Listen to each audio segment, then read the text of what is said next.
All right, everybody. Team Lawrence here. It is Rifle Build Friday.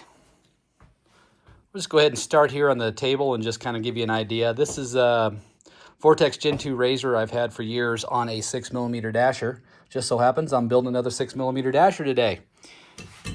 What's that? Masterpiece Arms chassis for it. I had something in this. It's since been rebarreled. I think I had my 6.5 Grendel in this chassis. We're going to go ahead and throw the dasher in it. Go, no-go gauges so that I can properly headspace this barrel right here, 6-dasher barrel. It's a 26-inch competition contour, proof research pre-fit, shouldered pre-fit. We're going to throw the TriggerTech diamond trigger in it. We went with the bead blasted Zermatt Arms TL3 short action bolt for that. It's gonna be fantastic. Can't wait to get this thing put together and get it out on the range one of these days here real soon and show y'all what it's capable of. 6-dasher is a fun round. I've enjoyed it. I've shot it for years. Shot PRS with it. It was my first semi-custom rifle, if you will. So let's go ahead and assemble one together here and show you how simple it really is with these prefits. Here we go.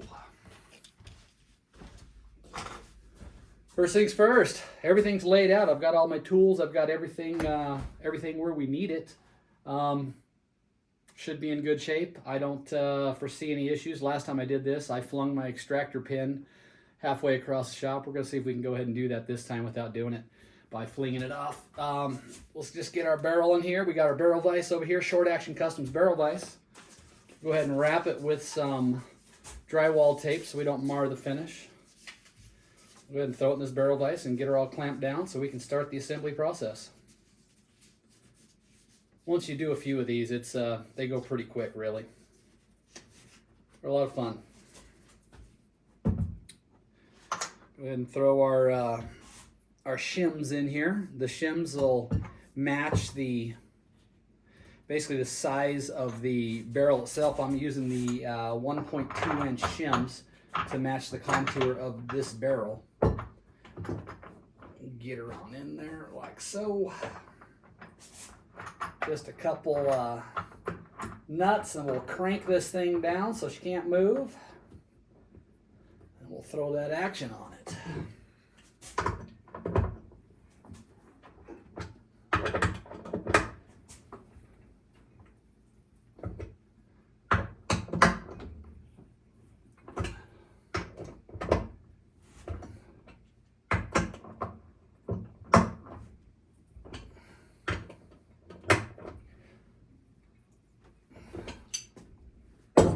Alrighty, I think I'm gonna go ahead and give you a close-up, just kind of show you what's going on over there. So, again, Short Action Customs barrel vise. You see the shim. See if I can point that shim out for you. The shim is here. It's actually that inch 250 or inch 20. I'm sorry. Real simple. It's in there. It's not going anywhere. So now what I'll do is I'll go ahead and throw a little anti-seize on threads, and we'll go ahead and grab the action itself. We'll go ahead and get it thrown on here, and we'll torque it down. We're going to torque this at 85 foot-pounds. Give you a little different view this time. Doesn't take a lot of anti-seize, really. I mean, very little. I mean, that's just a tiny little dab on there, and then I'll go ahead and just roll it around. Does not take much. I imagine you could probably put too much. I mean, if you went crazy with it, but honestly, it doesn't take much at all. Just a small dab.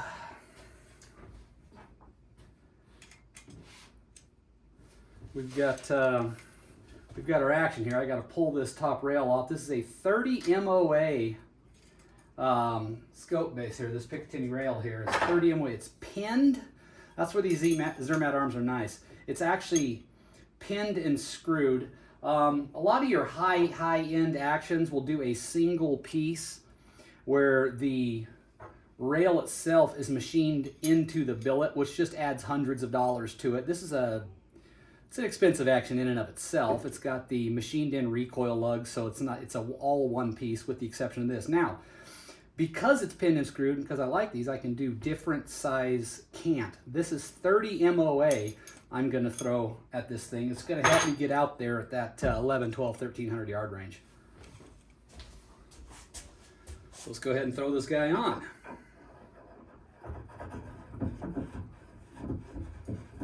We're just gonna go ahead and screw it all the way on until she's snug, and then we're gonna use our action wrench to crank it down to 85 foot-pounds. All right, the Zermatt Arms action wrench. It has an actual cutout here so that you don't have to remove the mechanical injector in the action itself. It's actually cut out. It's made by these guys that make this action. So we're going to torque this to 85 inch-pounds.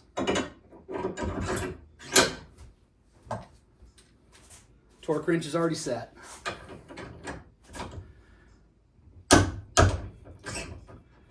And that is 85 inch-pounds.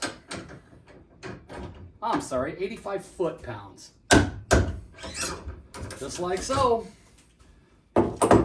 This is going to be a quick darn video. This thing's coming together smoothly, unlike the last one I did.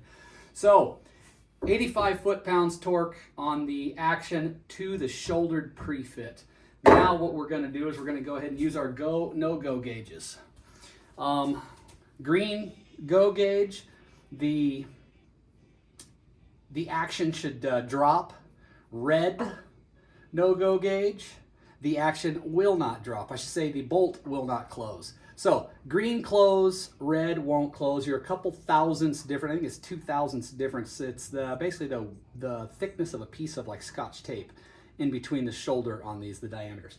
So what I have to do first, which I've already forgotten about, is I have to pull out the extractor. Reason being, this is made out of steel. The go and no-go gauges are made out of tool steel. The tool steel is harder than the extractor piece itself, this little guy right here. And what happens when you try and close that on the go or the no-go gauge, you end up banging up this lip right here. And when you bang up that lip, it will no longer clamp over the base of the round. So you got to pull this little guy out, which again, the last time I did this, it shot out like a rocket. And I was able to find it, fortunately. See if I can do it this time without doing the same thing. And I pulled it off. Look at that. I think I've done this before. Pull that out. And then there's a spring in here that usually launches everything for you. So we got the spring, we got the nipple, and we've got the little extractor piece itself. So we'll go ahead and throw this guy in the rifle itself, just like so. I'm going to grab a cleaning rod. We're going to throw that into the end here so that I can push the no-go gauge right back out, and then we can go back with the go gauge. Here we go. Come into this side.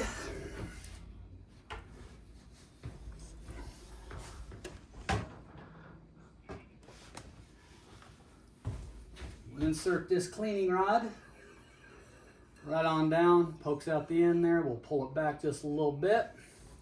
We're going to start with the go gauge because, you know, good news is always fun to get first. So we'll throw the go gauge in like so. Boom, closes like it should. Now, if the head spacing is correct and the machining is all correct, then we will, oh, imagine that. My phone's ringing right in the middle of a video. Hang tight. If the machining and everything is correct, the no-go gauge will not allow the bolt to close. It's torqued 85 foot-pounds. It all should be good. Let's see here. Let's go real quick here. Nope, that ain't gonna do it. And that's where she stops, right there. Come back in. Everything looks good. We'll give it one more shot just because I like to double check everything.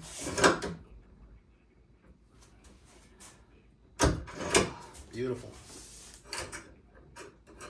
Ladies and gentlemen, the no-go gauge is good. The go gauge, like I said, I know this is extremely redundant at this point, but just like so. And out she comes. Too easy. So it's head spaced. I like it. All right, so go gauge, no go gauge, everything works. This cleaning rod back. Reset the camera here. Let's see here. Now we'll go ahead and we'll just go ahead and throw it in the the chassis over there. We'll throw a trigger on it. I'll toss it in the vise here. We'll throw a trigger on it first.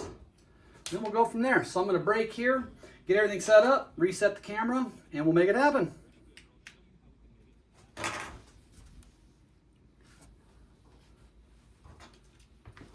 Alrighty, here we go. I'm going to go ahead and just kick this on again. We're going to take it all apart. We're going to throw it in the vise, and then we're going to go ahead and throw that trigger in there real quick.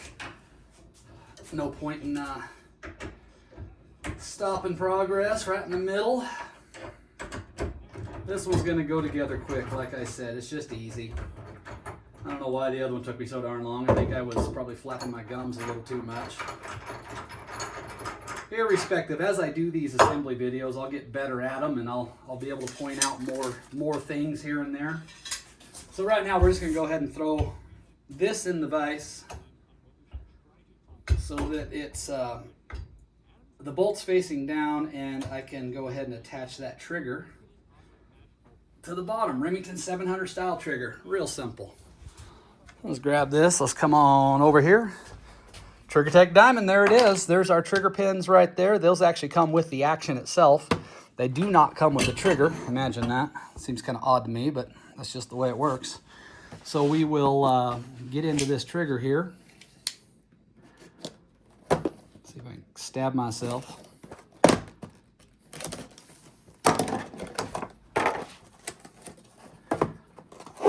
Love these jam triggers. They are so good. They are so good. They're the best. So when you take this guy, and if for those that don't know, the uninitiated, if you will, it is a right-handed trigger for a right-handed safety. That cutout right there is for that safety bar. You have two pins. First pin is here, drops in. Second pin will lock it in right there. Let's see here. Yep.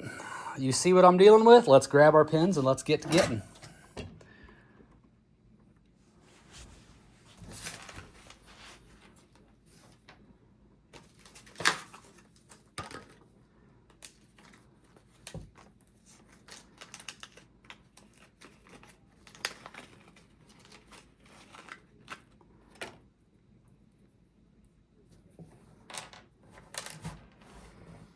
All right, these roll pins, they have a bit of a bevel to them so that they'll actually line up and go into the hole. If you don't, you're trying to put that squared off in the hole there, and it just doesn't want to cooperate at all.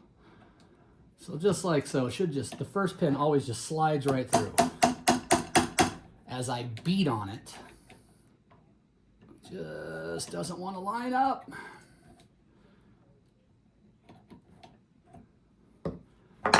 Really not that difficult, but of course, because I'm doing it on camera, it's going to fight me. Just like so. Second pin goes in the back. Make sure your bevel is correct.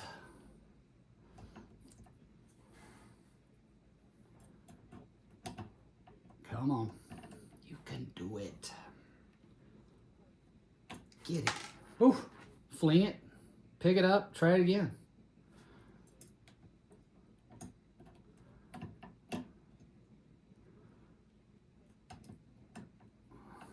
Get this out of the way.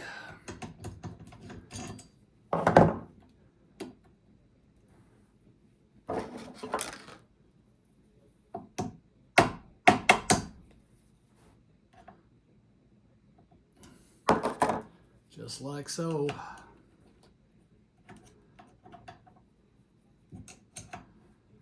I think on the last one I put together, this is where you have a really good opportunity to stab yourself right in the thumb if you slip off of this thing.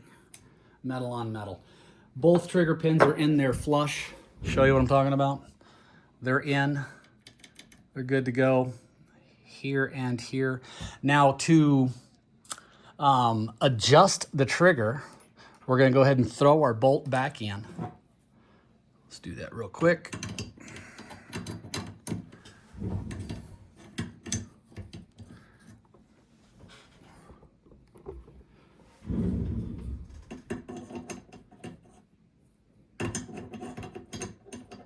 Maybe.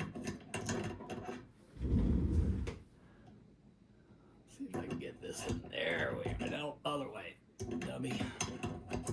Just like so. Now the trigger's gonna drop. It's probably sitting, I don't know, that's heavy. That has gotta be, that's every bit of the 32 ounces.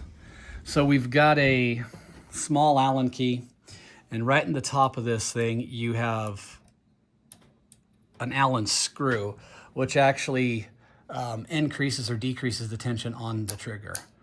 We're cranking it up right now to loosen it. We really want this thing to land about 10 ounces.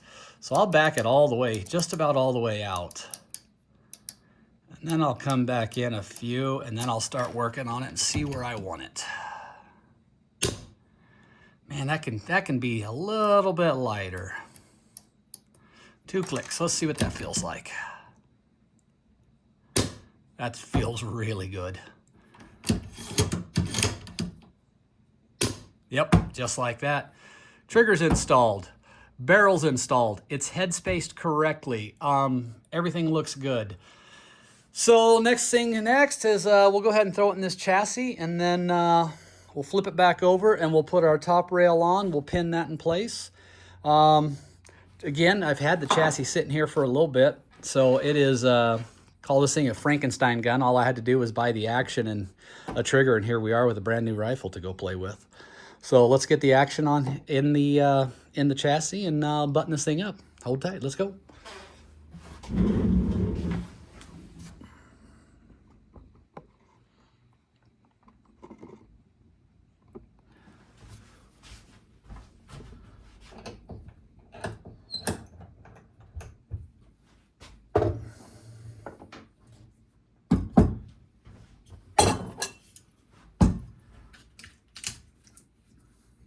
I got some blue tape on here holding the action screws in place, because knowing me, I'll lose the damn things, and well, that's just a pain in the ass, and that's just my luck. So tape them in.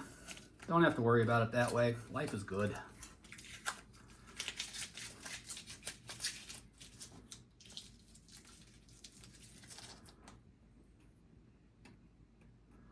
This has been sitting on my wall looking for a new rifle to build for, I don't know, months. It's been a little while.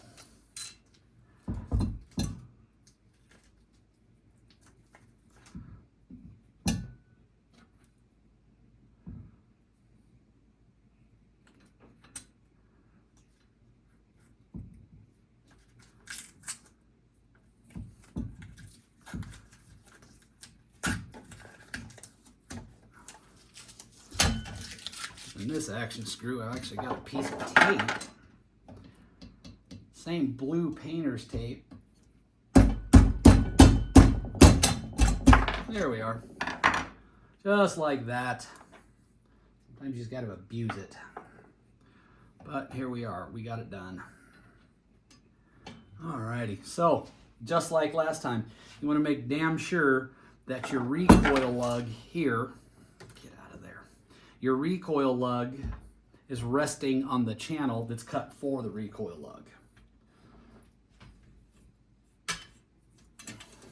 So, gotta be careful. Gotta get that trigger through there. Actually, you know what? This guy here, this plug, I'm gonna put in the, just like so.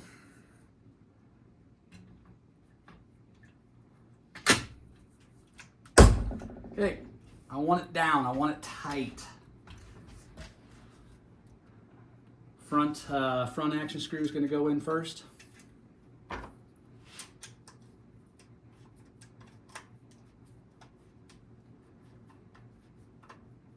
Come on, you can do it. There it is. Rear action screw drops into this long hole here. This one inevitably will fight you a little bit. It's just the way it is.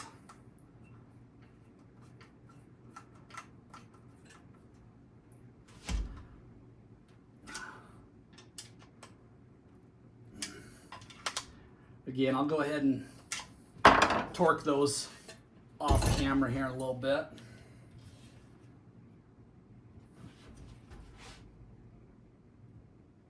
Put that back. That popped out. Give that, put it back in its home. That's the thing about these chassis. You've got screws and adjustability, and you got stuff everywhere. And if you're not careful, some of the stuff will rattle loose after a while. And next thing you know, you're chasing your tail wondering why the hell your butt pad moved on you or something along those lines. Just got to keep everything tight. Really not a big deal. It just works out great. I've had some really good luck with these things. I've shot some pretty good scores. I've just had a good time. It's just a different style of shooting. We'll go ahead and throw the night vision bridge on real quick.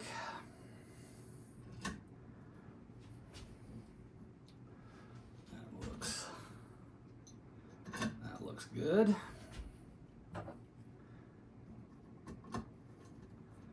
One of these days I'll get a night vision scope for one of these things. But until then, who knows? I do most of my shooting in daylight hours anyways.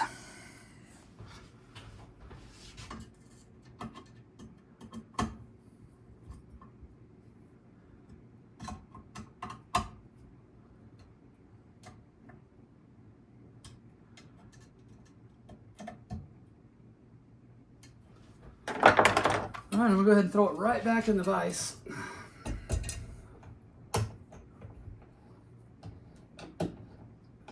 Adding this vise to the bench has just been awesome. I absolutely love it. We'll throw our Picatinny rail back on it here. Let's see here.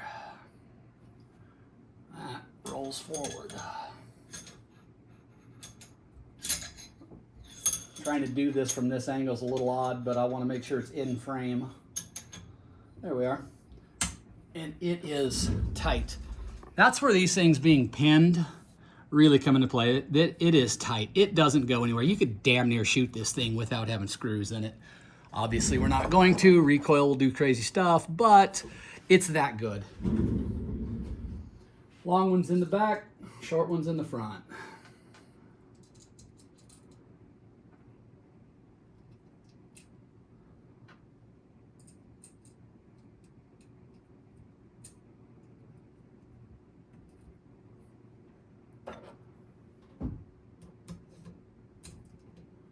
Get in there.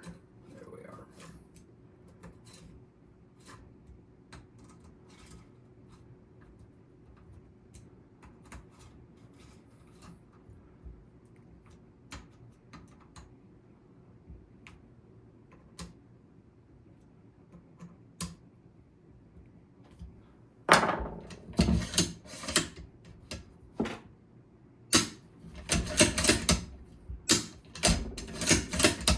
How it should run. Now, here we are. This was the scope. This is the first scope that I bought for PRS. It's a Gen 2 Vortex Razor. It's an MOA scope. I don't shoot MOA scopes. I also don't shoot this dasher very often, but I have it. It's already in the rings that were set up for the dasher. When I was shooting PRS, I figured, what the hell? Let's just throw it back on. Let's see what we can do with her.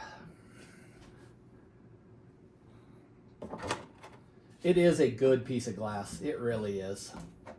I just hate the fact that it's in MOA.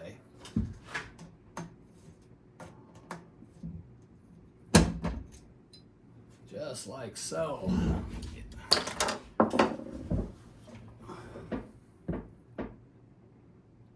Nice thing about it being on another scope in the rings, it's already squared, it's already true, it's already level. I shot this thing for years. It just works.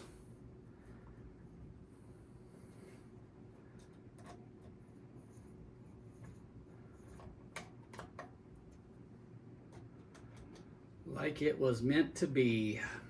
Now the 6 Dasher is back in the fight. So, reason for the rebuild, the Frankenstein gun here, I originally bought this barrel for a different action. I bought it for that TL3 long action. Unbeknownst to me, this barrel was actually threaded, the tenon was threaded for a short action. I had no damn idea there was any difference. I mean, that's the first I'd ever heard that. So my dasher being in a short action configuration in a TL3, I pulled that off my dasher, I took it apart, and then I went ahead and I rebuilt, or I shouldn't say I rebuilt, I used that short action for my 6.5 PRC build, as you all saw, the blue rifle. Which means I then had a 6-dasher sitting in the safe, a 6-dasher barrel. I have an action, I have a chassis, I have everything. All I needed to do was buy another TL3 short action bolt and action here. Boy, I just said action a bunch. I need to learn how to edit so I don't sound like such a dummy. Anyways, that is why I went ahead and threw this gun together in the fashion that I did.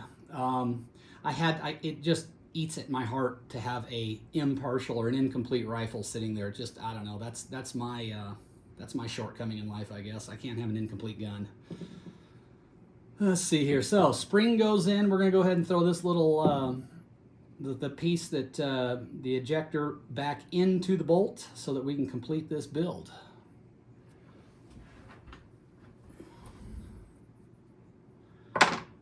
Need my glasses.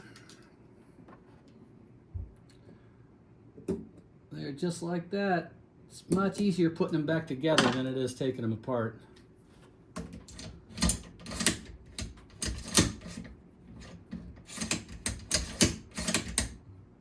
Bam. Just like that, you've got a complete rifle.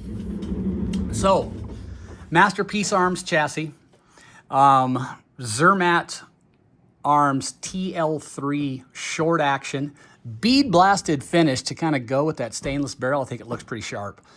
TriggerTech diamond trigger, Seekins precision rings, Proof Research, 26-inch competition contour barrel. I think it's a 1 1/8 twist.